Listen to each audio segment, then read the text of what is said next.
All right. I think we're at 1 p.m. Hello and welcome, everyone. Um, my name is Bart Watson. I'm the Chief Economist at the Brewers Association. And thanks to the MBA for inviting me. Obviously, wish I was there in person, drinking some Montana beers and enjoying beautiful fall weather in Montana. But this is the world of today, so I will be presenting on kind of the state of craft overall in this virtual format. Um, if you have clarification questions throughout, I'll be keeping my eye on the chat, so feel free to throw those in, and then otherwise, I try to leave ample time for Q&A at the end because it's hard to plan presentations these days. There's a lot more going on in the world than normal, and so I'm trying to shift that balance and present a little bit less and let you ask a little bit more. So without further ado, let's jump in. All right. So I just wanted to start by saying that this is a challenging time for the brewing industry, and the Brewers Association, along with the Montana Brewers Association, is here to help. So there's just a few of the things that we're working on or have worked on since COVID hit, and this is probably a very short partial list, but from government affairs to rapid technical resources to help people shut down, start up their brewery. We have a new canning resource out for breweries that are looking at mobile canning for the first time that we just put out last week that didn't make this slide. And then, other educational opportunities. We did our own iteration of this conference, the virtual CDC, which was free. So let us know how we can help. We're here to help. And, if you're a BA member and are having an issue, we want to hear from you and we want to support you in any way we can. All right. So this presentation is going to be full of caveats in a year where everything is a little bit different. It's harder to tell a clearer picture than ever before. And when we look at the state of the craft brewing market right now, it's way more than just economics. So if I gave this presentation last year, it would mostly just be about economics and the specifics of the craft brewing industry. Well, this year, everything is different. So we have this public health picture. We have consumer psychology that interacts with that. We have the economic piece, which is rapidly changing and different place to place. And then we have politics and policy, both in terms of shutdown and as well as government support. And we're going to try to get into each of these, but my upfront warning / message is that these all interact. And so, if you're thinking about just one piece in isolation, you're missing some of that interaction and the way that, different pieces of what's going on right now interact with each other and are going to continue to cascade. And I'm going to try to fill that in as much as possible, but it's a very complex picture. So starting at a really high-end picture of how craft is doing right now, despite what's being written in the media about, beer sales booming, which is just taken from one part of the beer industry from scan data, craft brewers are struggling as a whole. So in our mid-year survey, we found that in the first half of the year, craft was down about 10%. 2020 is almost certainly going to be the first year since we've been gathering statistics where the craft brewing industry does not grow its volume sales. And I'm using that picture of a roller coaster here because I think understanding the growth trajectory right now is harder than ever, and understanding just a single number tells you less than ever before. So, previously when you said 5% growth, most people kind of had a picture of what that 5% looked like. Well, now saying -10, you really don't know where you are. So without understanding the shape of the roller coaster and whether we're up, whether we're down, what part of the industry is growing, -10 doesn't tell you that much. So knowing how high you are doesn't tell you where you are going or how you got there. A really simplistic way to view the beer industry is that we've seen two different channels do two totally opposite things. So this is consumer spending data, so credit card data from Affinity offered through Opportunity Insights. And you can see how different the yellow line, which is off-premise, grocery and food stores, has been from the red line, which is food services and accommodation. So immediately in that pandemic, so first we had, what we were doing before. Things were pretty much normal. They weren't that different than they had been before.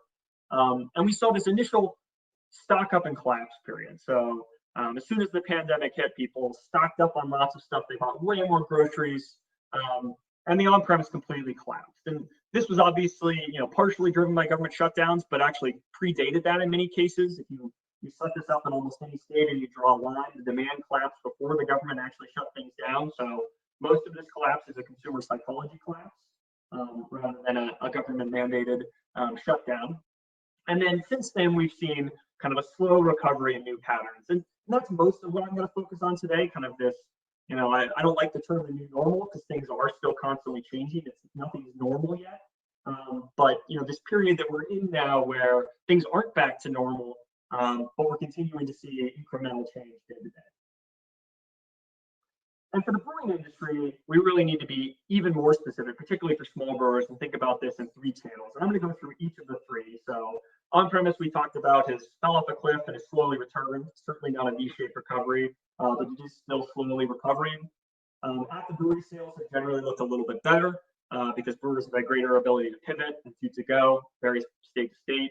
But we'll get into that a little bit.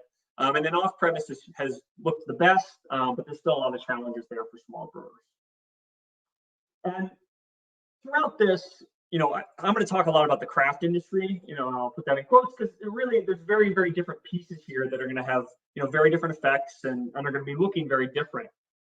So this is a survey from one point in time in that change number. So we did a survey in mid-April, and we asked people, how are your sales in terms of kegs, bottles, cans, and at the brewery? And we found that keg sales were down at that point 95%, bottles and cans were up 10 to 15%, and at the brewery sales were down 65%. Now, if we apply those to what we knew about the total industry at that point in time, total craft brewery sales were down 25 to 30%, and that's that left of those two tables. However, if we look at breweries under 1,000 barrels, which makes up 75% of total breweries in the country, and we apply what we know about their percentages in terms of the volume they sell in kegs, in packaged, and then at their brewery directly. And this is data I've taken from California because California data does a nice job of breaking out these three channels. We can see that applying those same growth figures, the exact same ones to the total industry, means brewers less than 1,000 barrels were down 70 to 75% at that point in time.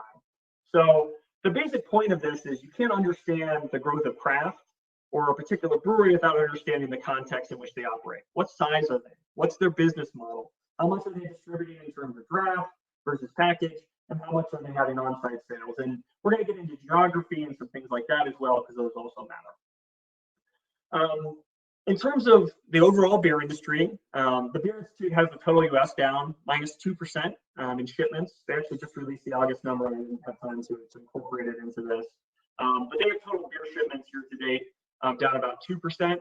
I think things are probably going to, we're starting to see them trend up, and so total beer will probably be, down maybe a percentage point when all is said and done. So the total beer industry hasn't seen much of a volume loss. It's, again, seen a volume shift away from on-premise into off-premise. In that data set that we see that Montana has performed better. So through July, the Beer Institute shipments, and this is primarily an indicator of how the large brewers are doing, but had plus 4% shipments year to date. That's controlling for population change. All of these I've done in per capita. And when you analyze the states, you really see four things that seem to drive the differences between the various states. And I've put kind of which way does it seem like it's helping Montana or hurting Montana. So tourism, the percentage of the state's economy that goes to tourism is a significant indicator for this overall. And Montana has a fairly high percentage of its GDP relative to other states going to tourism. So that's been a negative for the state. Our state, Republican state, we're going to see some more data on this in a second, but generally states that have a higher percentage of Republican voters have seen better outcomes. And I think this is a consumer psychology piece. People are viewing this pandemic very differently. So that's a positive for Montana. Montana is a little bit higher than average in terms of draft state, so that's a negative, but it's had a relatively good public health outcome. Its cases per capita is much lower than many states, and so that's been positive. And there's some other smaller factors you can look at, things like urbanization, but they correlate with a lot of stuff. So in general, Montana is in a better place than the overall beer industry. So to close this area, there's no singular story. There's wide variation by size, by business model and location. We've seen some of that variation with Montana already. So a Billings tap room versus a rural packaging brewer, we're going to be looking at this very, very differently. And the restrictions vary widely, both locally as well as state to state. All right. So next, getting into each of these channels and breaking them down a little bit more. And For channel one, I'm going to use a fair amount of different data sets, but one I'm going to use is Nielsen CGA data. If you're a BA member, you can get some of this data for free via our website. So if you go to the stats and data section and go to industry data sets, there's a link that will take you free. And they also just did a collab hour for BA members, so check that out. More caveats. We talk about the on-premise as if it's a singular thing, but the on-premise varies a lot from, white tablecloth to McDonald's drive-thru. McDonald's doesn't sell a lot of beer, but you get the idea here that depending on service model, location, and how the business is built, the on-premise can mean very different things for different parts of the business. And because of this, it's sometimes hard to make all the numbers line up when you see traffic versus spending, versus different channels. I will say, as a kind of the voice clarity is rough. Anyone else having this issue? I can also try a headphone if other people are having that issue. So I'll plug that in while I keep talking. And Todd, you can let me know if it gets any better. I appreciate that comment. Does that sound any better for anyone now? Wait 1 second here. See if that helped at all.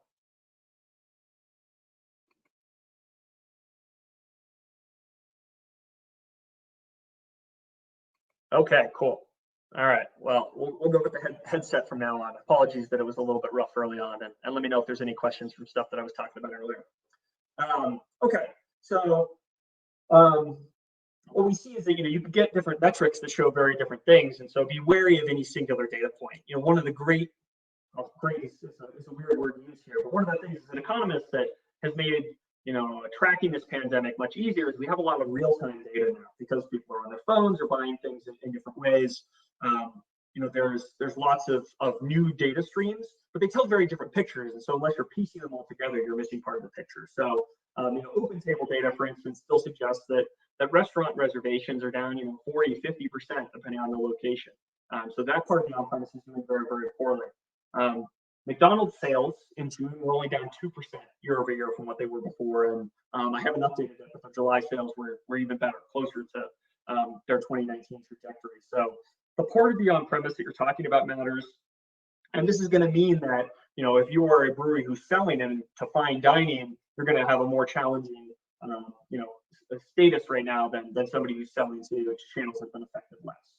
There's not just one on-premise; there are many on the premises. With that said, here's two data sets that track pretty well together. The top is the Nielsen CGA Click Track. This is a measure of all sales, so including food. And the red is data from Beer Board, which is a service provider that provides logistics and boards to various restaurants. A lot of them are chain restaurants, and you can see that both show still a very negative on-premise, but one that's steadily improving. Steadily but slowly. So that slope, and I put it there, they're pretty similar, suggests that roughly 1% of sales comes back a week. So that's the daily slope. So if we're still, let's say we're using that Beer Board data, we're at about -30 right now for on-premise. It suggests we're still 30 weeks away from having the on-premise be back to where it was. And I think there's some reasons to believe that we're not going to get back there until the public health situation is more completely dealt with. So here's some other data showing people coming back to eat. So this is in 4 of the states that Nielsen CGA tracks: New York, California, Florida, Texas. You can see them all generally moving up. California, at least in this point in time, has seen the least return to normalcy. And you look at states like New York or Texas, and this may seem positive, but I'll put in here that the national percentage for this question, have you been out to eat in the last 2 weeks? 2019 was 82%. So even in the states that have shown a lot of recovery, the numbers suggest that the number of people going out to eat, going out to drink, if you go by that question, is still far below where it was last year, and that's where that 30% that we're still down in the on-premise comes from. One reason that there's variation state to state and place to place is consumer psychology related to political leaning. It's amazing to see how polarized the country has become in a variety of ways, and one of those right now is the way that we view this pandemic. So people who are Democrat lean Dem are much less likely to be going out to eat than people who are Republican lean Republican. So this is also going to matter for your business depending on where you're located, because people are not viewing this pandemic in the same way based on their political leanings. When are those people going to return? People who aren't comfortable returning, a high percentage of them aren't going to return until this is really taken care of. So Nielsen CGI asked people who say they haven't been out to eat, when are you going to come back?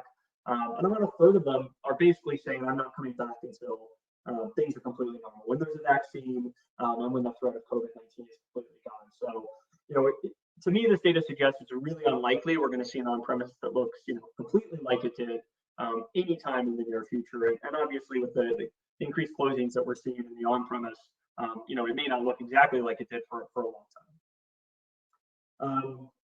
I mentioned tourism is one factor. This is another one that I'm watching pretty closely, and is going to be, interesting to see if it catches up or picks up. But it's still very, very low relative to last year. So here's one indicator of tourism. This is not the only one. In the West, people can, pack up the RV and drive around and visit places. But one way that people get around the country is by flying. And so the TSA tracks how many people go through checkpoints every day. And right now we're still at 30% year over year of where we were last year, and really hasn't recovered very much since the 4th of July when we were in the mid to high 20s. So this is another one that really doesn't seem to be recovering. Some of this is also a drop in business travel and spending. Normally, I would have been one of those travelers coming to visit you, and I'm obviously not today. But this is another one I think to watch for the on-premise, because a decent percentage of those on-premise dollars come from tourists. I couldn't get it down to an exact figure, but based on some commerce data, roughly 5% of Montana's GDP comes from tourist spending, which is one of the higher percentages of any state. So, this is going to be something that's going to matter in the long run if we don't see this recover. All right. Next, I want to separate out from the on-premise specific at the brewery, and in general, let's start by saying that the trends right now are pretty similar. I think, at least in terms of people visiting. Sales at the brewery appear to be a little bit better when we measure that sales because of the additional to-go picture. But one way we can look at the brewery visits is by Google data. So this is historically tracked very, very well with total sales data that we're able to get from various channels like TTD or state sources. But Google searches for brewery near me have been a really good indicator. And if we look at those year over year, you can see when 2020 flipped with 2019 as the pandemic hit. And so we can map, almost daily, how many people are looking to go to a brewery near them. And the last time I updated this in, mid to late August, those searches were still down 35% year over year. Again, very similar to what we just saw from that beer board and Nielsen CGA. There's huge variation here. This is a little bit older data from early April, but we asked breweries, what does your at the brewery sale number look like this year compared to last year? And this was still at a point where there was more variation in terms of shutdowns and ability to do to-go and things like that. So take with a grain of salt. But what I took away from this at this point in time was that the different breweries were really able to pivot very differently. So you see that most breweries, about 2/3 of them, at this point in time, were down 70% or more in sales. But there was 7 breweries that were already seeing their sales at 80, 90, 100%, because they were in locations where they were able to pivot. Because they had already built a business model that leaned into to-go very well. So, breweries that already sold a lot of cans to go, many of them are actually seeing their sales pick up because people had already been accustomed to buying that way and knew that was an option. Here's some data on breweries' ability to pivot and some of what has happened for breweries. This is from mid to late May. We're going to be doing a Q3 survey that I'll be launching at the end of this week and trying to delve into this a little bit more. But you can see that the biggest jump for it was in delivery, followed by to-go. So, when breweries look to pivot, the biggest jump there, very few breweries delivered prior to this. And when we did the survey, about a third of breweries were doing some level of delivery. We'll see if that sticks. Talking to breweries and digging in a little bit there, a lot of them said, well, I had volume that I needed to sell. I had beer and tanks that needed to go out the door, but I'm not sure if I'm really making any money. And so, if that volume starts to drop a little bit, this is not something I'm going to continue. So we'll have to watch and see how sticky this delivery trend is. But the to-go also went up, and we're seeing breweries, physically make changes to their brewery in order to enable states that are easier to go. Here's one data point on to-go from one company that sells crowlers, Crowler Nation. So they were kind enough. I reached out to them and asked them for some data. how your sales looked during this. And they saw that huge spike in March and April as breweries were shut down and looking to stock up and revamp the to-go program. So in March, their sales were 10 times what they are normally. In April, their sales were 12 times what they are normally. And then May until now, and I got this data from them, I believe, in early September. So they've seen their sales be roughly 2 times normal. So continuing to stay elevated and seeing that, to-go piece still continue to be a bigger part of the business. And they also shared with me that they've seen over 1,000 new brewery customers during this time period. So, clearly there has been a shift that has been somewhat sticky in terms of people buying beer in new ways from breweries as well. Again, to interact with this, the on-premise, I think we're going to see some of these patterns stick around as long as we have any public health issues. So this is data from a survey that the North Carolina Brewers Guild did. And what I'm showing here is people broken out on the x-axis there between how ready they were to return to the on-premise. So ready now were the people who were, chomping at the bit the day the door was open, they were going to be there at the bar getting a pint. And on the far right are the people who, that 36% who aren't coming back out until there's a vaccine. And then we asked them, how likely are you to keep buying beer in the ways like to go, delivery, curbside that you've been buying beer?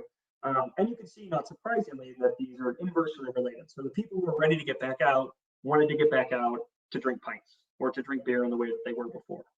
The people who weren't ready to get back out said, yeah, I'm going to keep using these things. So, I think we'll see as people trickle back in, we do see some of that demand for to-go delivery decline a little bit. But I'd also point out that, some of the ready now people, 20% of them almost are still going to buy beer in these new ways. And many of those people who are going to be buying beer like this for months and months and months because they're not ready to come back, are really going to have that as part of their habits for buying beer. That's going to be part of their new routine. So, we'll see what this looks like state by state, and this is going to be driven by, different variation state, but certainly I think there, is an opportunity for modernization here. We're going to see consumers like some of the new ways that they've been able to buy beer, some of the new channels that they found during this. This varies state to state, whether this was already able to be done, whether it's temporarily able to be done via executive order or some sort of temporary legislation. But I think there's going to be an increased demand for kind of new flexibility in selling in the market going forward. 3-tier has continued to work to keep beer on shelves, but I think it's struggling with the SKUs in the current world. So Nielsen data suggests that we're seeing 20% fewer SKUs sold in craft post-COVID. And some of the models I think have shown to be safe and effective. So we'll see what this looks like state to state, but I think we're going to see over the next year, lots of states look to take some of the temporary orders and make them permanent and try to sell beer in the ways that they've been showing they can sell beer in a safe and effective manner. At the brewery, sales are the most important part of revenue for most brewers. So, as those drop, obviously, there's always the worry that we're going to see breweries close at greater numbers. So far, we haven't seen that. We've only tracked 120-ish closures in the first half of the year and only about 170 year to date. That will certainly rise a little bit as we do that final license check on states and we get final excise tax data and see breweries that saw significant drops or dropped off the state reports. But I think another reason, in addition to things like the PPP and the ability to sell to go, is that we haven't seen higher closures, is that we've been in the best time of the year for most breweries. Montana, similar to Colorado here, it's still beautiful this time of year. But within a couple of months in a lot of parts of the state, people aren't going to be wanting to sit on your patio. And so there are going to be additional challenges getting people, to come and visit. So this is something to watch. And unfortunately, I do think without, additional support or, a change in the public health situation, that this winter we could see more closings, as we move into the slower sales period of the year. All right, channel 3 off-premise. So if there's been a silver lining to all of this, it's that the volume that we lost in the on-premise didn't just entirely go away. A lot of that volume flowed to the off-premise. So we've seen package sales go up. This data is the kind of data that you see in kind of bad media articles about how beer sales are booming because people only look at the scan data piece and miss the other piece. But when we focus specifically on the off-premise, you can see that almost every part of the beer business is up, whether you do it by dollars or volume sales. So, some haven't grown in a 52-week period, but everybody, at least in this Nielsen snapshot, was up year to date. Craft and BA Craft have generally, held their own in terms of share compared to, things like, premium light, which is good to see. So hopefully Craft can defend its, shelf space and shelf resets going forward. But haven't grown as fast as, things like seltzer, or certain specific parts of the beer business like Mexican imports. We are seeing shopping behavior change. So prior to COVID, so I have 52 weeks there, 6/6/20 on the left. You see that local craft is generally growing faster than non-local craft. Local craft is growing faster in off-premise than it did before, but it hasn't seen as much of a bump when we look to the right there in this post-COVID period. So what this means is that everybody's buying more of everything at the supermarket, but that local, smaller brands, that long tail, have seen less of a bump than bigger brands. And I attribute this not to a shift in demand. When we did our consumer survey this year, we found that demand for local was as high as it's ever been, but a shift in how people are shopping. People are spending less time in the store. They don't want to be in the beer aisle picking stuff up and checking out labels. So they're getting in, they're picking up a bigger package, and they're getting out. And I thought I had another slide in here from IRI, but IRI data shows the exact same thing, that more of the growth is accrued to larger brands. And I think this is going to be something that we'll see unwind as we get back to more normal shopping patterns. But it's probably with us for the next 6 months to a year, and it's going to be a real challenge for craft because the large brewers are going to be making a case for more shelf space because of the increased velocity that they've seen during this. Because of the boost to off-premise, we've seen a jump in can sales as well as bottle sales, not just cans, but cans have seen a double jump because we've seen share shift already moving toward cans, and they're getting this additional bump that we've gotten from COVID, where every package is increased. Cans are also getting a small bump because larger pack sizes tend to be selling better, and cans have a little bit higher share in larger pack sizes because they're a little bit lighter. This is something that's going to be around. So if you're a brewer that sells in cans, hopefully you've already thought about this and developed a strategy and thought about your sourcing. But this can supply challenge is going to be around for a while. This is different than the challenges we saw with toilet paper. Toilet paper was kind of the running joke early in the pandemic because we saw shortages. And the toilet paper shortages really came from a stock up, shortage mentality. People bought toilet paper because they were worried it was going to run out, and two, because we saw a shift in where demand occurred. So people were using less toilet paper at work, or places where they would go outside the home, and they were using more toilet paper at home. That said, we weren't using more toilet paper as a country. People weren't going to the bathroom more. We are drinking more beer out of cans as a country. We do need more cans. The demand has just fundamentally increased. And so without a supply increase, which is very, very difficult to do in the short term, can manufacturing facilities are huge and take a lot of money to build. We're just going to have a mismatch for the next 6 months to a year. So there's no quick way to fix. And I've also noted there, this isn't just a beer problem. Soda companies are facing the same thing. People are buying, less of their 64-ounce, big gulps at the movie theater because nobody goes to the movies anymore, and are buying more, 6 packs of soda to take home when they watch Netflix. All right. So I want to close moving outside of the beer biz a little bit and talking more about the general economy and what that might mean for the beer business spending and consumer purchasing in general. So the first thing to note is that we're still in, very rocky economic times. What does the shape of this look like? This has been an incredibly sharp downturn. And much of this has been cushioned by government support, by additional unemployment insurance, by stimulus checks. But you can see there that the 2020 employment recession, we hit a point that was far worse than the 2007 employment recession ever was, at least in terms of jobs. And we are recovering, but what that recovery looks like remains to be seen. If we keep bouncing back like we have in the next few months, things could be back to normal in a year. If we look like the last recession, things could take 6 years before we're back to normal. And so we have this kind of cone of uncertainty in between that is the realm of possibility, and the answer is probably somewhere in between, because while we are continuing to see some of those temporary jobs come back, what we're seeing below the surface is that real economic damage is being done. those temporary layoffs are moving into permanent layoffs. And so there are parts of the economy that are running into real challenges. Montana is generally looking better than the total U.S. So this is unemployment from continuing claims data, comparing Montana to the total U.S. You can see that Montana and the U.S. hit similar spots, but Montana has bounced back a little bit faster.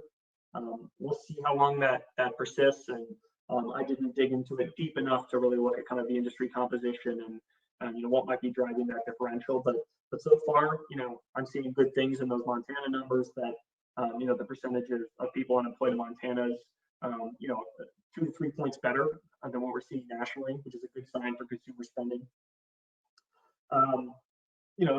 Again, that said, economists are somewhat pessimistic about, what this is going to look like over the next year. So this is from the National Association of Business Economists. So a whole bunch of people who have jobs similar to me across a wide range of industries, asking, when people think we're going to get back to where we were at the end of 2019. On that survey, about half the people don't think it's going to happen until Q2 2022 or later. So over a year from now. And there are significant percentages of economists who think there's a possibility of, a double-dip recession. So going into recession, coming out of recession, and then that economic damage that's been caused leading us into another recession. So we're not out of the woods yet, and even though a lot of the trends are in the right direction, they're still at levels that are worrisome from the economy. So we're adding jobs back, but we'd like to be adding jobs back even faster because so many people are still unemployed. One of the biggest questions is, what is government going to do? Prior to the death of Ruth Bader Ginsburg and the Supreme Court fight that is being set up right now, I and my government affairs team would have told you that we expected a deal to be done by the end of September on another government spending package. Obviously, we're not there, and I think the chances that this is going to happen before the election are going down. But the last spending package clearly helped. We can show this in a variety of ways. Here's a couple of examples. On the left is an analysis of unemployment for firms below and above 500 employees, which is the cutoff to use PPP funds. And you can see that there is a gap there of about 2%, suggesting that, at that margin, unemployment saved about 2% of jobs. The stimulus payments on the right, this is a consumer spending. And what I showed there is total in the blue, and the green is for the lowest wage consumers, who are the most likely to use those stimulus and put it back into spending right away. You can see for both groups, though, there was a jump right after that stimulus went out. So depending on what the next package looks like, an injection of money into the economy certainly could help. But it's now increasingly looking less likely that we're going to get a package anytime soon, and we might see a smaller package than we would have. But that's something that if you're ever interested in updates on, feel free to email me or another VA staffer, and we can get you the latest from DC. Katie Marisic does a great job of staying hyper informed there and making sure our members' voices are heard. One of the other things I'm watching too is kind of, what does this economy look like over the long term? And there's been very different narratives about this so far. The first, which is on the left, which is that high wage jobs have bounced back the fastest. And I'm focusing on high wage jobs here because high wage jobs are generally the people who buy craft beer. Craft beer's demographic is a little bit higher socioeconomic status. It's a little bit more of a luxury good, an affordable luxury, but still a luxury good. And so the people who generally make a little bit more money are more likely to buy your beers.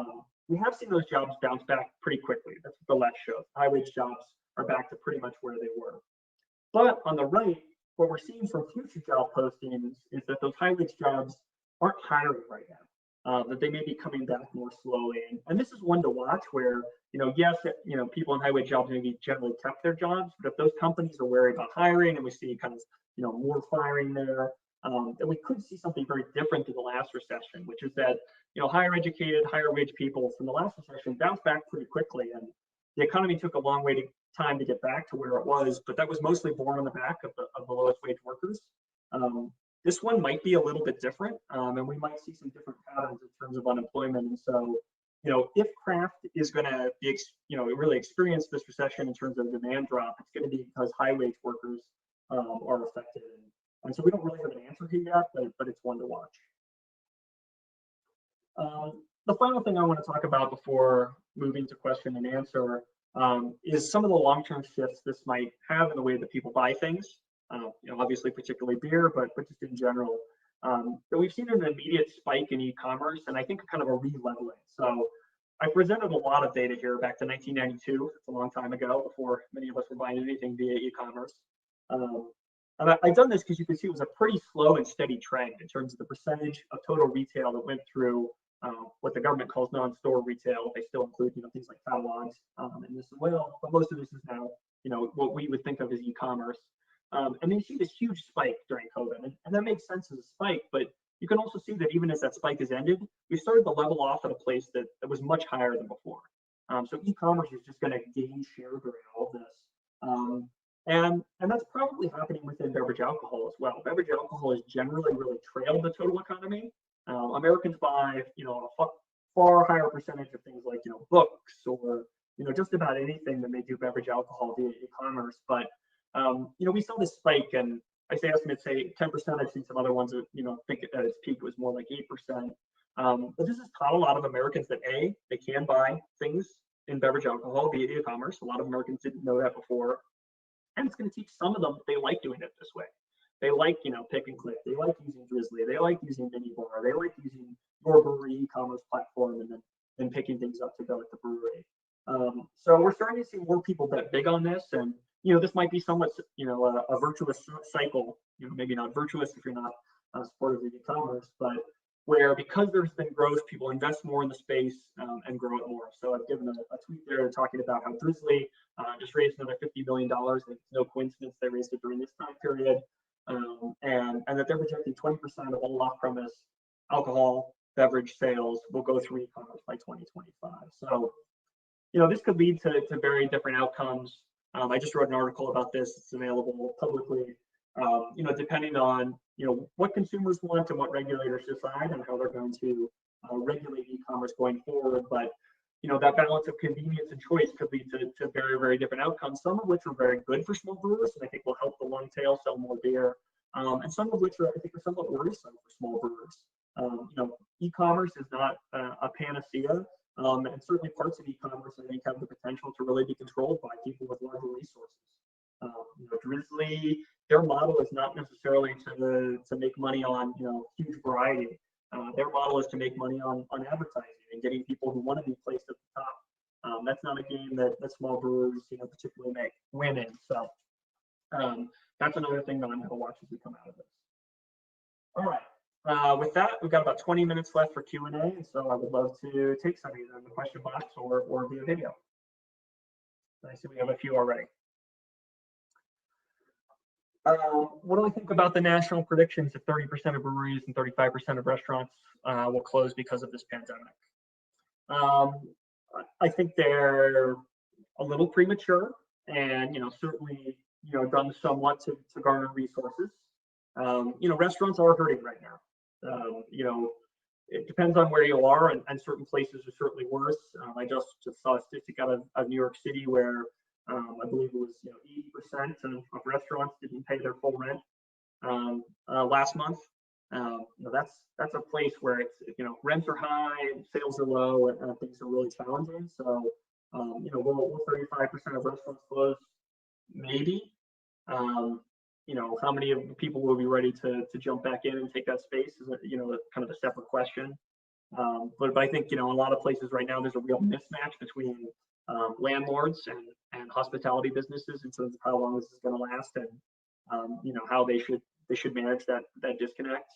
30% of breweries seems high to me based on what we're seeing so far. We haven't seen that closing number spike, and this winter could look very different. But I think this is showing the resiliency of small brewers. That many of them are on better financial footing, I think, than many people thought in the industry. So are we going to see more brewery closures? Yes. We're going to see more than we would have. Are we going to see that rise over the next year? Yes, I think that's likely. It was already a competitive marketplace.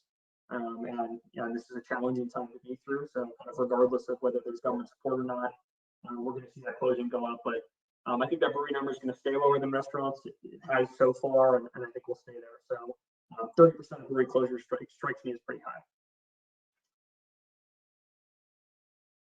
Discuss seltzer trends in terms of the overall product mix at the local regional craft level, and assuming that the hard seltzer products are included in the overall production data. As a point of clarification, we try to keep hard seltzer out of our statistics. So we reported 3.6% growth last year. That was not including seltzer. We found, and I'm going to get the exact percentage slightly wrong, but about 2% of that total craft production, would have been in beverage alcohol that wasn't beer. So seltzer is one piece of this, but there's, increasingly wine, mead. I spoke at KombuchaCon about hard kombucha a couple of weeks back. So there's a whole variety of products that we're seeing breweries make, of which hard seltzer, I think, is probably the most popular at the moment. But, we're seeing breweries get into lots of different things. The seltzer trends are pretty crazy. Growth is slowing, which means it's not 250% year over year. It's only 150% year over year.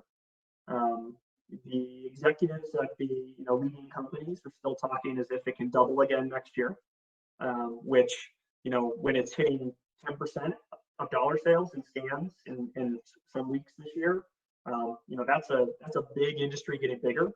At least in off premise, we're going to see seltzer pass craft sales next year, I think. It's pretty safe to say. So it's big and getting bigger. A couple things, and this is another one. I've got a much longer post that's probably more eloquent than I'm going to be off the cuff here about. So feel free to go to BA.org and read about it.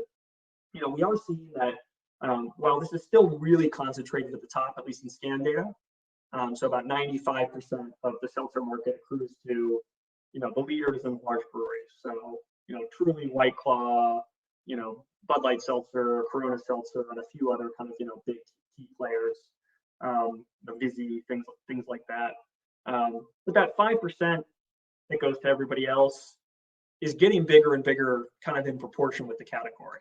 And maybe that 5% is looking to become 6%, 7%. So that tail is kind of holding its own, and 5% of a small category isn't anything to really chase after. 5% of something that's 20% of total beer dollars, that starts to be a lot of money.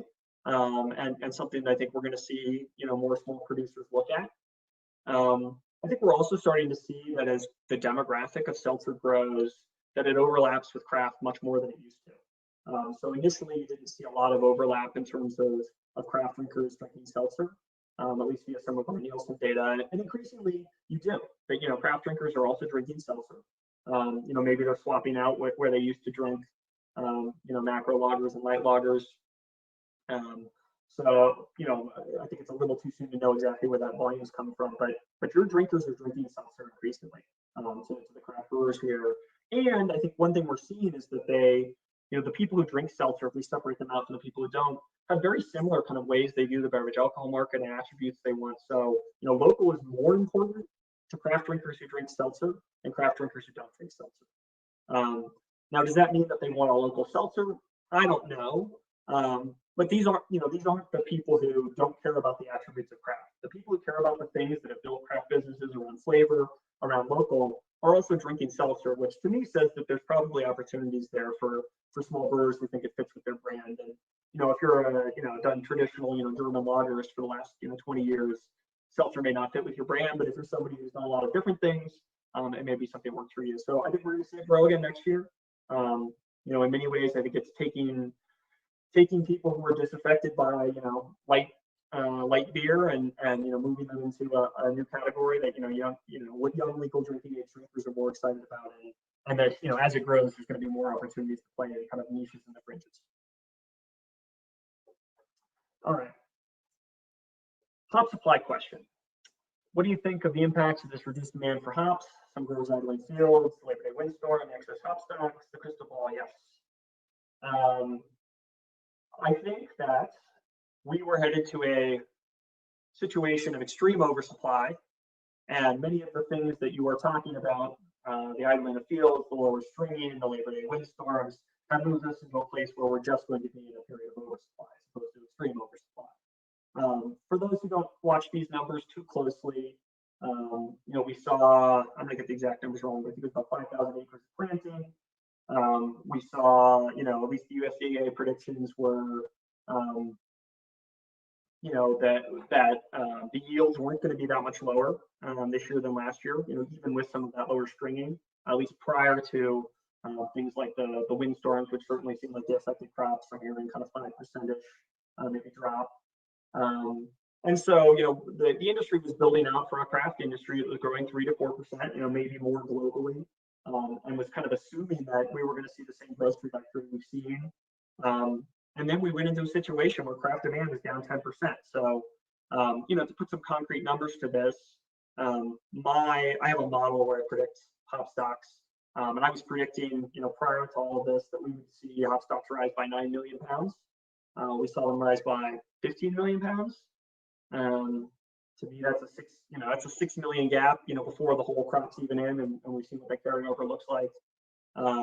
So clearly, I think there's going to be a lot of hops out there. And as always with these things, the better question is, what are they?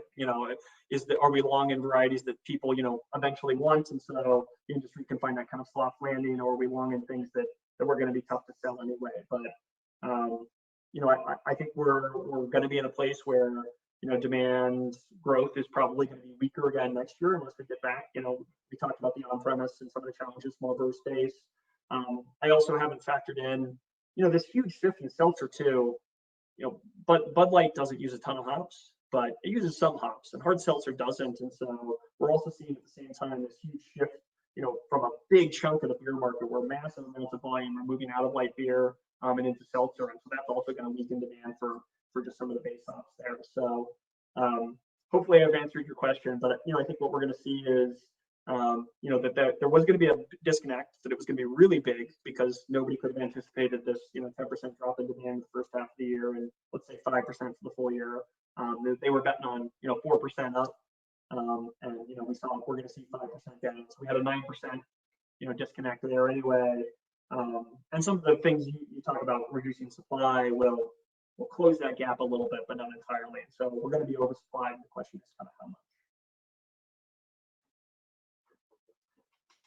All right, that's the last question I see. Would love to take a few more, or I'll say that always welcome to take emailed questions after the fact. I know sometimes there's questions you want to ask that you don't want to ask in front of all of your colleagues. So my email address is bart@brewersassociation.org. And I'm happy to answer any questions afterwards if there's things you don't want to ask publicly. Matt, this is Ryan here, good with the MBA. Thank you very much for that presentation. We did have an add-on from Matt Muth here about the hops question. I just wanted to openly ask you and ask Matt if he's still on here, if that question, that addition to the question got answered there. He was asking for more about commodity supply and price trends.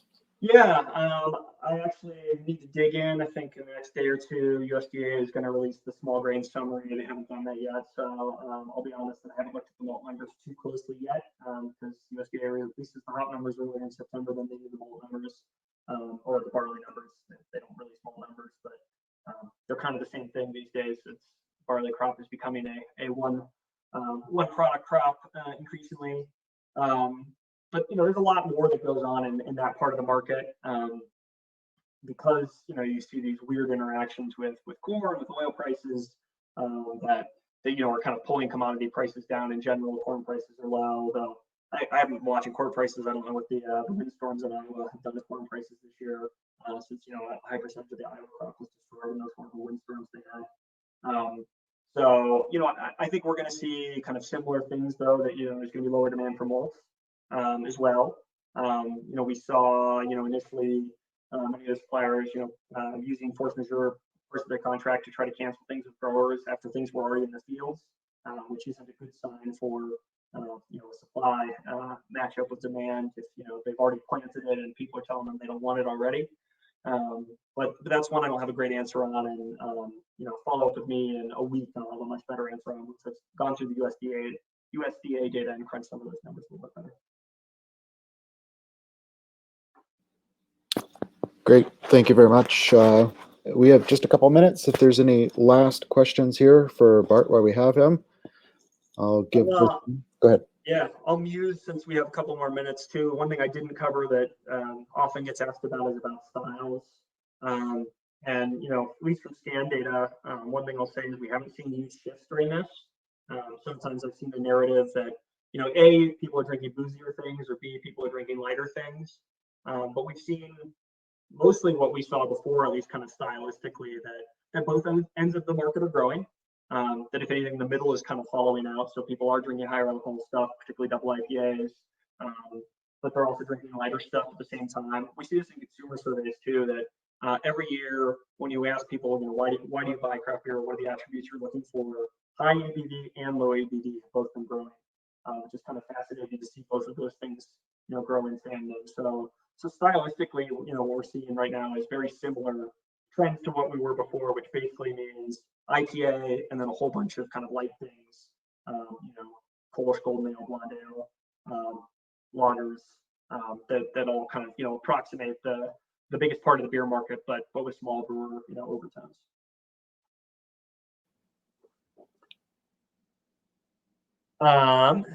Do you have any info on state guilds and legislations that might be in the works? Would love a little bit more clarity on kind of what you're asking about there. State guilds are pivoting as well. It's been a challenge for many of them. Many of them, like the BA, had a business model that was built around events and festivals. So there are challenges, but so far we're seeing that the most state guilds are going to make it through this just fine, and be able to serve their members on the other end.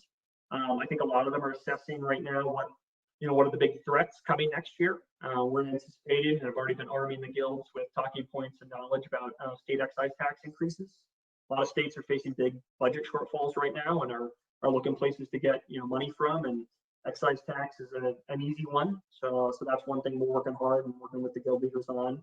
But I think a lot are also thinking about proactively about ways that they can keep some of the market access that I talked about earlier. And where are the places that there can be smart updates to beverage alcohol legislation, so that some of the things that brewers are doing now they can continue doing.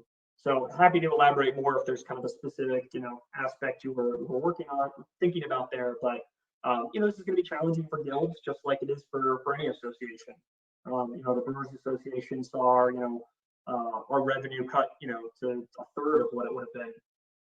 Typically this year compared to other years. So many guilds are the same, but I think the ones that are well organized and are able to pivot, are gonna make it through this and be there to serve their members. So the legislation is always a little bit more complicated because it's not just on the guild side, but they're reacting to things that come either from the wholesalers or from other parts of the world.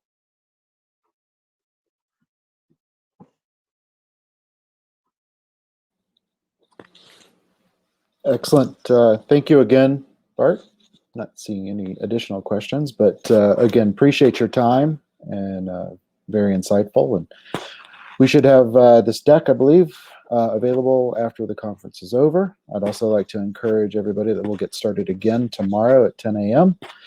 Please make some time for the next presentations there, and pass along any questions that you might have in the meantime. But thank you very much. Thanks for having me. Have a great day, everybody.